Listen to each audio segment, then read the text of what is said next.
Nuestra ruta de hoy nos sumerge en una apasionante hazaña marítima originada en Andalucía, la primera vuelta al mundo de Magallanes y Elcano, que se fraguó en Sevilla y zarpó al Atlántico desde Sanlúcar de Barrameda. Un recorrido por las dos ciudades, unidas por un río, el Guadalquivir, en el que vamos a conocer los lugares que ellos pisaron, los preparativos y una travesía repleta de desafíos en busca de la isla de las especias, el oro de la época. Historia, cultura, gastronomía y naturaleza se aunan en esta experiencia para rememorar uno de los hitos más excepcionales de todos los tiempos. Comenzamos esta aventura, un viaje a lo desconocido, clave en la historia de la humanidad.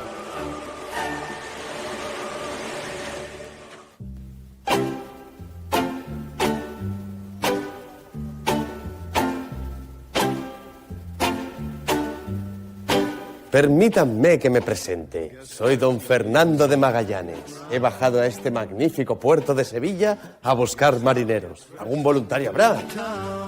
Victoria. Magallanes el portugués impulsó la expedición que cambiaría el mundo, apostando por hallar un paso para una nueva ruta a las Islas Molucas, en Indonesia, donde se producían casi en exclusividad las preciadas especias.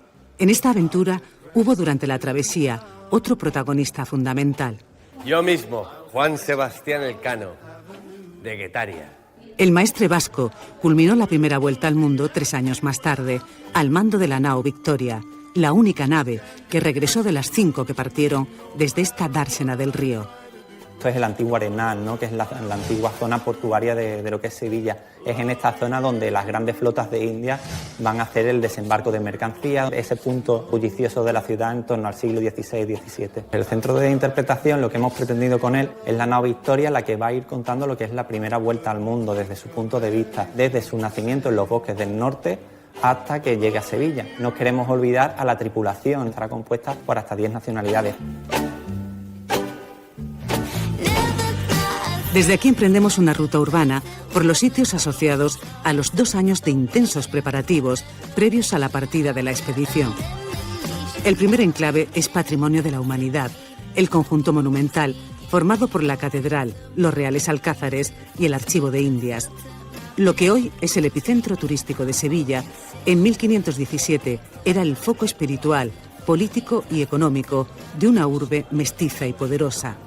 Retrocedemos a ese año para averiguar cómo era el contexto histórico y dónde se instaló Magallanes. Alrededor de la catedral se acumulaban los mercaderes de todas las partes del mundo. Solo hay que echar un vistazo a nuestro callejero. Tenemos la calle Alemanes, la avenida de la Constitución, por ejemplo, su nombre era calle Génova. Pero es que sabemos la calle donde vivió además. Vivió en la calle de la Borceguinería, porque allí vivía al parecer un pariente lejano suyo, de origen portugués, llamado Diego Barbosa. Era teniente alcaide de El Alcázar. También tenía una hija, con la que Magallanes al final se casa. Recibe una dote importante, le da a Magallanes la posibilidad de entrar sin ningún tipo de complejo en el primer lugar donde tenía que vender sus planes, la Casa de la Contratación.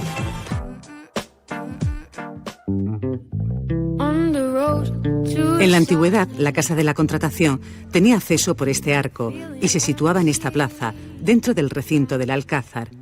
Era el organismo que gestionaba los territorios en ultramar y propició el monopolio sevillano del comercio con el Nuevo Mundo. Era, digamos, la Wall Street de la época. También se le conocía como la Casa del Océano. Dentro de la Casa del Océano había un señor llamado Diego Rivero, un cartógrafo que estaba elaborando un mapa de todos los terrenos que se iban explorando. Aquí no solo venían comerciantes, venían historiadores, antropólogos, científicos, personas que deseaban saber esos nuevos conocimientos que venían de ultramar. Por lo tanto, además de la Wall Street, podemos decir que Sevilla era la Silicon Valley. En realidad, el Archivo General de Indias aún no existía. Este edificio renacentista se levantaría unas décadas después y fue primero la Casa Lonja.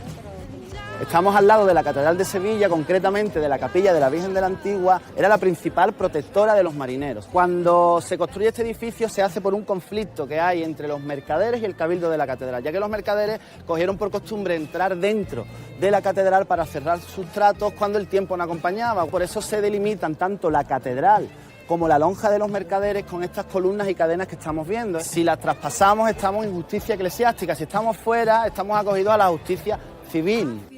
El Archivo General de Indias es hoy uno de los centros documentales más importantes del mundo que existen en torno al descubrimiento de América y una fuente de información extraordinaria de la etapa colonial.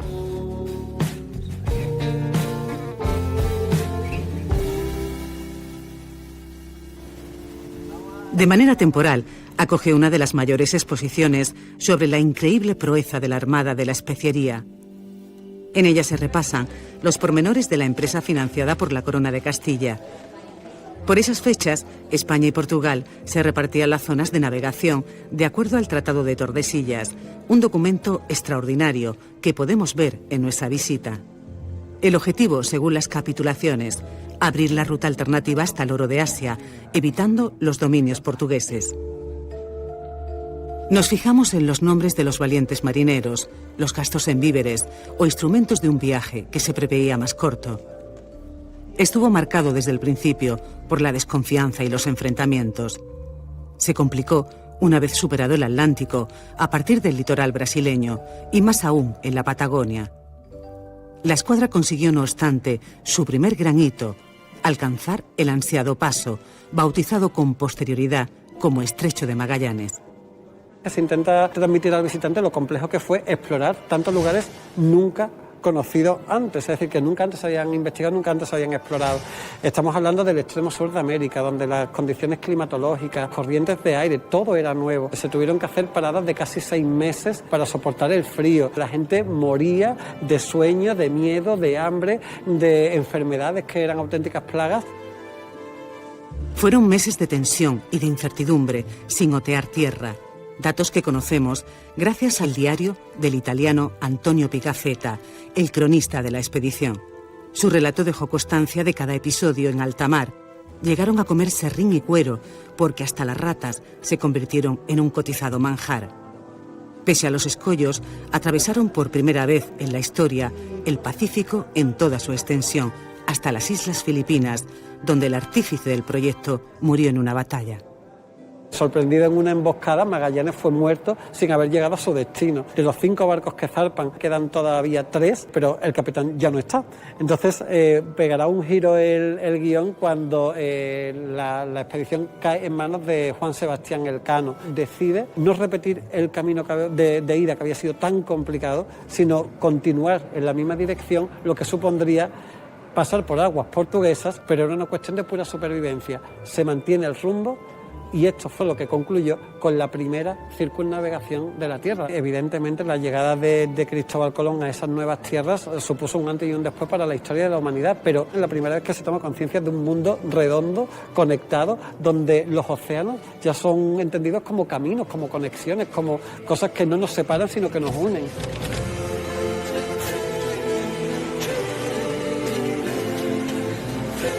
Elcano y los pocos marineros que resistieron navegaron otros tantos meses sin escalas por el Índico y el Atlántico, sorteando los peligros de bordear África hasta arribar a España con la carga prometida que cubrió los gastos de la expedición con creces.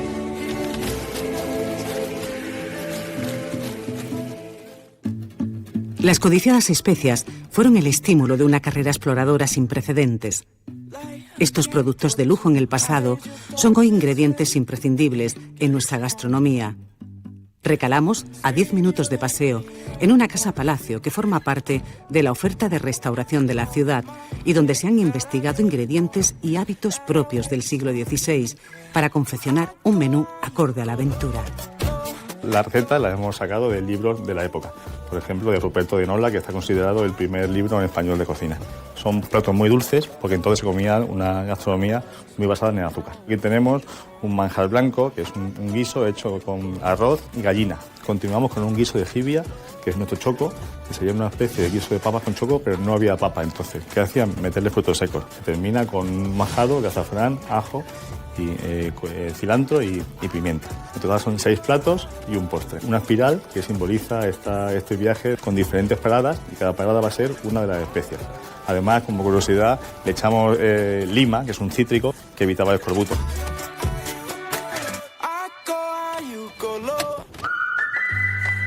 Reanudamos nuestro paseo en la Puerta de Jerez para realizar un itinerario botánico por rincones como los Jardines de Cristina y conocer las especies vegetales que la expedición fue descubriendo durante su periplo. Proporcionaban nuevos sabores y una flora que rompía con el paisaje visto hasta entonces, como la bugambilla o la jacaranda, que al exportarse cambió la estética de Europa. Los árboles que ellos fueron viendo durante un viaje que fue por prácticamente 5 continentes a lo largo del planeta, que están en su estado natural separadas por océano, las podemos ver reunidas muy cerquita, a pocos metros unas de otras, sin saberlo, cuando Pigafetta está describiendo en el estrecho de Magallanes unos árboles muy altos, muy verticales, que le recuerdan a los cedros y a los cipreses, está hablando de la araucaria. Continuamos nuestra ruta, cruzando el puente de San Telmo hasta la Plaza de Cuba. Este monumento recuerda la epopeya global y un escenario clave, la Milla Cero, el muelle donde se realizó la revisión de los cascos y puesta a punto antes de salir. El llamado muelle de Gasmulas o de Gasmuelas. Se llamaba así porque aquí es donde normalmente descargaban las muelas de molino. Ellos desembarcan aquí en ese 8 de septiembre de 1522, día de la victoria, por cierto, el mismo nombre que tenía la única nao superviviente.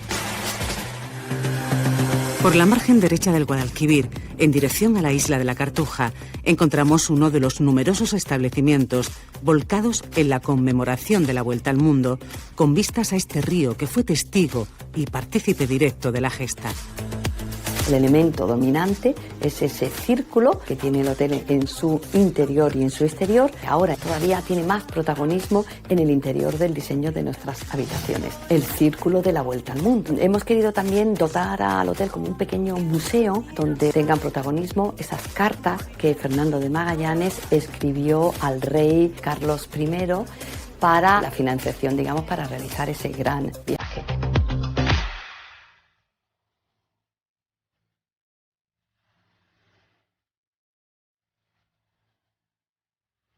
Apuramos el día para acercarnos al Pabellón de la Navegación. Catalogado como Patrimonio Histórico de Andalucía, organiza diferentes actividades. Nosotros optamos por una teatralizada que se sirve de un planetario para explicar la trascendencia de las estrellas en la orientación y la complejidad que supuso para la tripulación enfrentarse a un cielo nocturno desconocido, el hemisferio sur. Por medio de la observación nos dimos cuenta que igual que en el hemisferio norte tenemos la estrella polar que nos indica siempre el norte, había una cruz que toma el nombre de Cruz de Magallanes, que esa cruz, multiplicando su lado más largo 4 veces y media, y trazamos una perpendicular, nos va a dar el sur. Los marineros, después de analizar y de estudiar mucho el cielo, descubrieron que las estrellas del hemisferio sur también nos podían decir dónde estaban los puntos cardinales. Luego, en una segunda parte, se hace una visita a través de la exposición permanente del Pabellón de la Navegación, donde, recorriendo un mar de luces, se hacen diferentes paradas. El objetivo, la finalidad de esta actividad es, de una manera divertida y didáctica, pero siempre sin perder el rigor, contar un poco la importancia que tuvo esta hazaña para la humanidad. No solo se cartografía el planeta entero por primera vez, sino que además se cartografían nuevas estrellas. No solo cambió el mapa del mundo, sino también el mapa del cielo.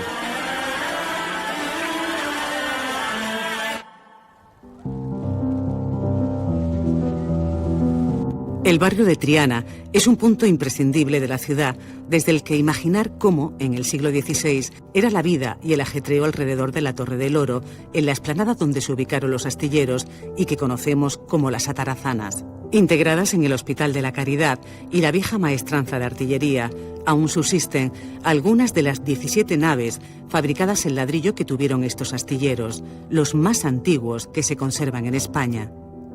Esta espectacular obra gótico-mudéjar, con bóvedas de arista, es uno de los espacios patrimoniales más ocultos de la ciudad y han jugado históricamente un papel fundamental. Cuando se preparaba la flota para la expedición de Magallanes y Elcano, llamada también del Maluco, la nave ubicada junto al postigo del aceite estaba ocupada por la pescadería, mientras que las más próximas a la Torre de la Plata eran almacenes donde se guardaban provisiones, mercancías y armas.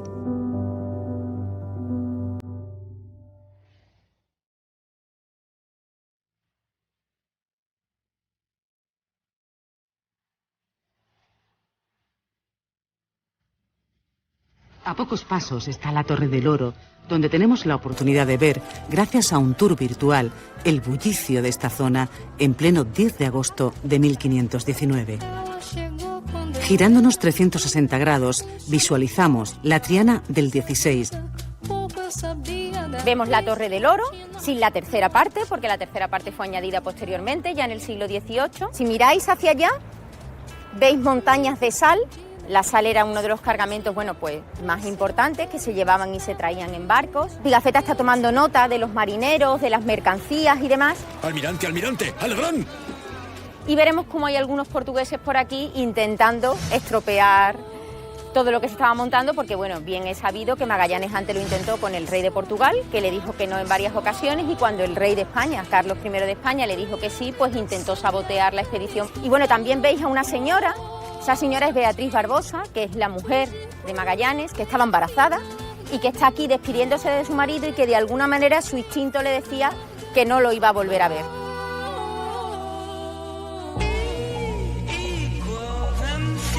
Río abajo, el Muelle de las Delicias ofrece otra actividad inmersiva donde historia y naturaleza van de la mano. El recorrido del acuario por las aguas que estos aventureros surcaron brinda un punto de vista distinto, la riqueza que no vieron debajo de ellos. Empezando por la fauna autóctona del Guadalquivir, como anguilas y esturiones. Siguiendo el trazado de la primera circunnavegación, la exhibición prosigue con la biodiversidad atlántica y la selva amazónica, representada con reptiles como la anaconda verde, una de las serpientes más grandes del mundo. El gran océano, el tanque con tiburones más profundo de la península ibérica, resulta impactante. Después de la tormenta, que es el estrecho de Magallanes, y donde la tripulación de Magallanes y Elcano lo pasaron tan mal, entraríamos en la calma, la exposición de Medusa, al Océano Pacífico. Enfilaremos el final del recorrido, en el cual presentamos uno de los ecosistemas más importantes y conocidos del mundo, que son los arrecifes de corales tropicales. Por él se adentró la flota y descendió hasta su desembocadura a unos 80 kilómetros en el término gaditano de Sanlúcar de Barrameda.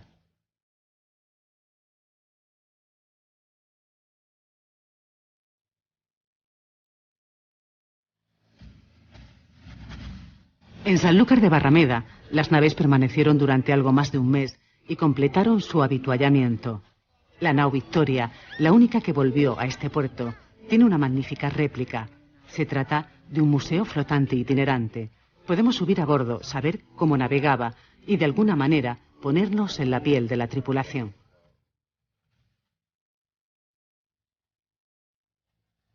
Se hizo con los mismos materiales y las mismas técnicas de construcción que hace 500 años. Una cosa que caracteriza mucho a este buque es el pinzote, que es el sistema de gobierno, digamos, del timón que había en la época. Hoy lo consideraríamos como un barco realmente pequeño, en total tendrá unos 120 metros de superficie habitable. Vivían hacinados todos en la cubierta principal, excepto el capitán, que era la única personalidad que tenía un espacio privado para él, y luego los oficiales que vivían con alguna comodidad, que era una zona techada. El resto de la gente, 30 o 40 personas, a la intemperie en una arpillera, que era como una tela de saco, y se agrupaban, sobre todo cuando la ola entra en los barcos, que entraba bastante agua, en unos ángulos muertos que hay, las zonas secas, o sea, un espacio extremadamente reducido.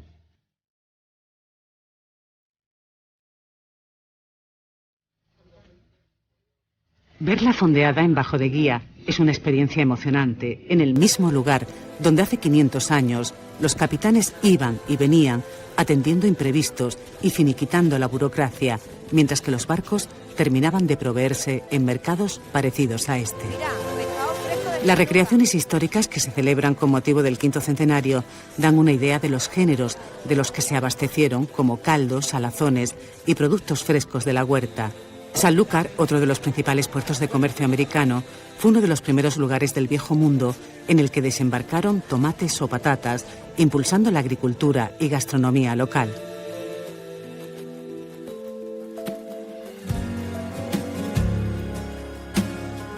Este enclave antaño puerto y poblado de pescadores transmite hoy esa vocación marinera en sus múltiples restaurantes especializados en pescados y mariscos.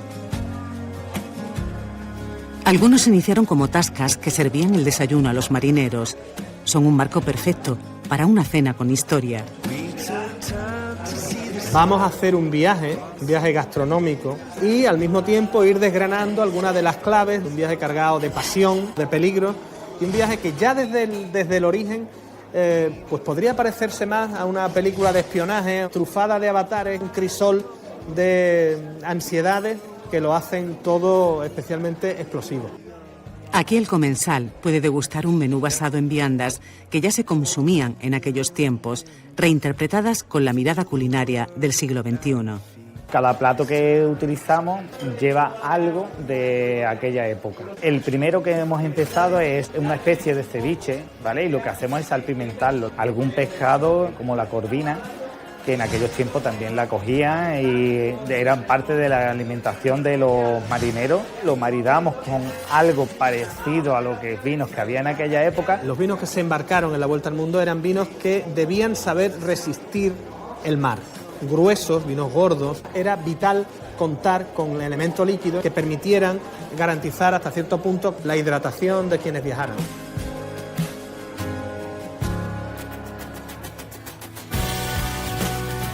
Tras los pasos de Magallanes y Elcano, caminamos por la Sanlúcar que ellos conocieron.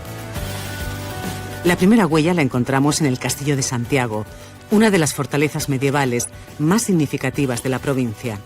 Fechada en el siglo XV, llama la atención la Puerta de la Sirena, que da acceso al patio de armas. Desde la cubierta de la Torre del Homenaje, apreciamos por qué este símbolo del poder de la Casa Señorial de Medina Sidonia era el guarda prefecto del río. Desde aquí se domina todo el estuario. Todos esos productos que se traían de ultramar pasaban por la desembocadura del río Guadalquivir y navegaban hasta Sevilla para venderse allí, con lo cual había que salvaguardar esos productos, había que defenderlos de alguna manera. Toda la parte de la desembocadura era mucho más amplia hacia esta zona. El Parque Nacional de Doñana, en la otra orilla, ese paisaje prácticamente no ha cambiado desde que Magallanes saliera de aquí, de esta zona, en el siglo XVI. Paseamos hasta el que sería el núcleo administrativo, la plaza que reúne el resto de edificios relevantes y monumentales, como el Palacio Ducal de Medina Sidonia. Fue levantado sobre la base de un antiguo ribat musulmán del siglo XI por los Guzmanes. Eran los señores de Sanlúcar. Ellos fomentaron también la actividad comercial de su puerto. De aquí parte prácticamente todas las calles más importantes, por ejemplo la calle Caballeros, que era la calle pues, donde vivían los nobles relacionados directamente con los duques de Medina Sidonia. Y tenemos también la iglesia de Nuestra Señora de la Hoz, hoy sigue siendo la parroquia mayor. Aquí tenemos una de las puertas más interesantes del mudéjar en toda esta zona y luego también su techo de madera policromado. Según la tradición oral, cuando Elcano y los 18 tripulantes llegan a Sanlúcar después de toda esa dura travesía, llegaron aquí a rezar delante de la Virgen de la Antigua.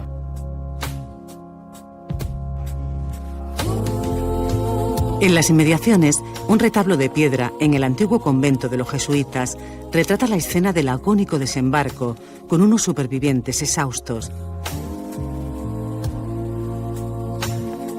Y a unos metros, la Cuesta de Belén, un eje fundamental de aquella Sanlúcar, la vía comercial más importante. Aquí había entonces una lonja de mercaderes conocida como las tiendas de las sierpes o las covachas, de las que perviven sus arcos góticos decorados con figuras mitológicas marinas.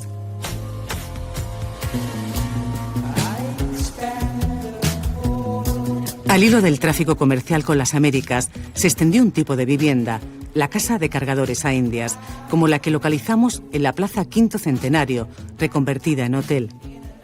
Son un espejo de la prosperidad de aquellos siglos y se adaptaban arquitectónicamente a la actividad de sus moradores, en su mayoría influyentes familias del norte de España y del extranjero. Este conjunto histórico-artístico conserva en una habitación una capilla decorada con frescos del XVIII. Actualmente es la casa de cargadores de Indias que se conserva en este estado de mayor magnitud en todo el mundo. Su nombre se debe a los marqueses que la ocuparon en su momento. Fueron unos comerciantes catalanes que se vinieron aquí a Sanlúcar de Barrameda para introducir a Cataluña en el comercio con las Américas. Tiene una vertiente que es la zona residencial, y otra vertiente que es la comercial. En esa zona tenemos unas vasijas, es donde se almacenaba lo que se comerciaba con las Américas. El rasgo característico de estas casas es la torre. Tenía una función clara, que era vigilar el paso de los barcos. Es más, está ubicada anexa a la calle Banda Playa, porque es que justo hasta la entrada del hotel llegaba el mar.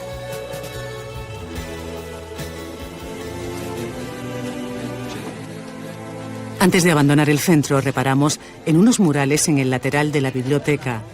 Reproducen, por ejemplo, la carta que Elcano escribió al rey para informar del fin de su odisea. Dejamos atrás la plaza del Cabildo para cerrar el círculo en Bajo de Guía. Este reloj ecuatorial legua cero simboliza la costa a la que volvió la nao Victoria, ya como un buque fantasma y desvencijado. Según un fragmento de Picafetta, entraron en la bahía el sábado 6 de septiembre de 1522, después de haber recorrido más de 70.000 kilómetros. Fue el punto de retorno y de despedida de un viaje que duró 3 largos años de penurias y desastres, pero que alcanzó finalmente la gloria.